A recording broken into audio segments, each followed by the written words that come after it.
नमस्कार दोस्तों, आज आपका हमारे चैनल नॉलेज और ज्ञान में स्वागत है।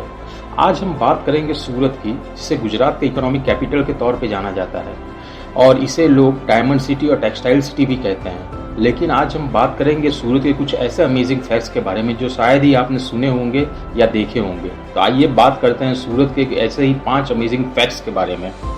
सूरत को सूर्य नगरी के नाम से भी जाना जाता है।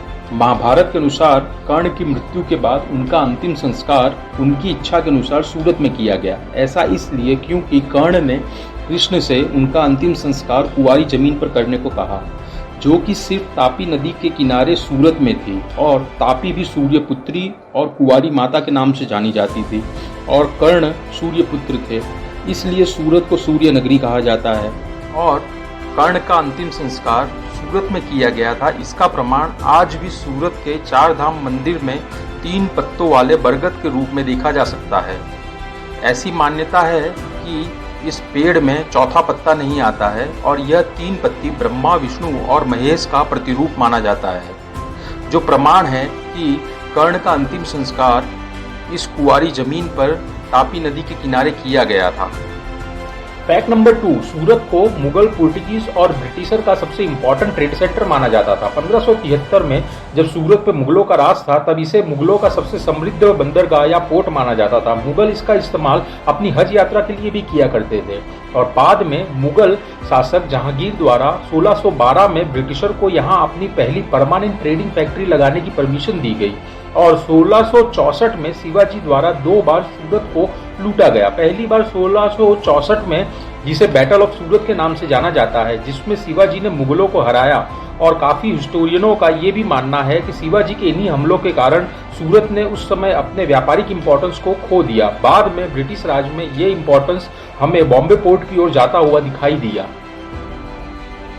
Fact number 3, battle of Suvali 1612 में सूरत के ही एक विलेज सुवाली के किनारे लड़ी गई। बैटल ऑफ सुवाली ब्रिटिश और पोर्टुगीज के नेवी बेड़ों के बीच में हुई, लेकिन हिस्टोरिकल पर्सपेक्टिव से इस बैटल का काफी इंपॉर्टेंस है, क्योंकि इसी बैटल के कारण इंडिया में पोर्टुगीज के अंत की शुरुआत और ब्रिटिश ईस्ट इंडिया कंपनी के राज की शुरुआत हुई।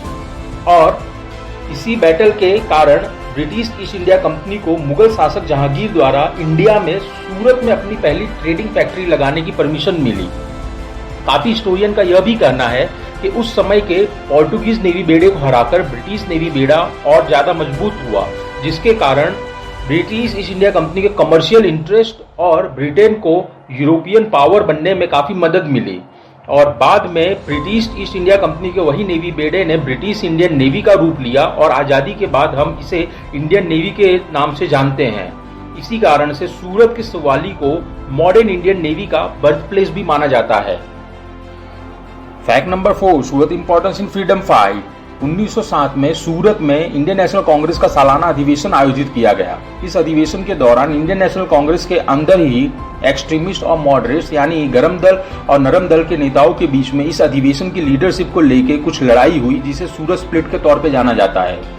और बाद में एक्सट्रीमिस्ट यानी कि गरम दल के नेता जैसे कि लाला लजपत राय, बाल गंगाधर तिलक, बचेंद्र पाल और अरविंद घोष, ये सभी नेता इंडियन नेशनल कांग्रेस से अलग हुए, जिसके बाद हमें इंडिया की फ्रीडम फाइट में एक सेकंड फेज देखने को मिलता है, जिसे the second phase of Indian national movement के तौर पे जाना जाता है।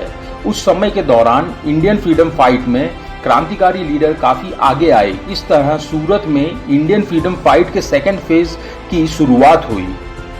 Fact number 5, Surat and spirit whole world knows and follow. सबसे पहले बात करते हैं सूरत के 1994 के प्लेग की, जिसे सूरत के लोगों ने और लोकल अथॉरिटीज ने ऐसा हैंडल किया जो कि एक लेसन बना इंडिया में कि हम किसी एपिडेमिक के आफ्टर इफेक्ट्स को कैसे हैंडल और हरा सकते हैं। उस प्लेग के 2 साल के अंदर ही 1996 में सूरत को इंडिया का सबसे क्लीनेस्ट सिटी घोषित किया गया। इसे कंप्लीट चेंज कहते हैं कि 1994 में प्लेग के कारण सूरत की पहचान एक सबसे गंदे सिटी के तौर पे की जाती थी।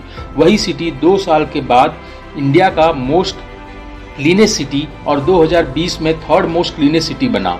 और इस बदलाव का श्रेय उस समय के तत्कालीन म्यूनिसिपल कमिश्नर SR राव को जाता है, जिसने करप्शन कम किया और ब्यूरोक्रेसी को और कार्यान्वित यानी वर्क एक्टिव बनाया।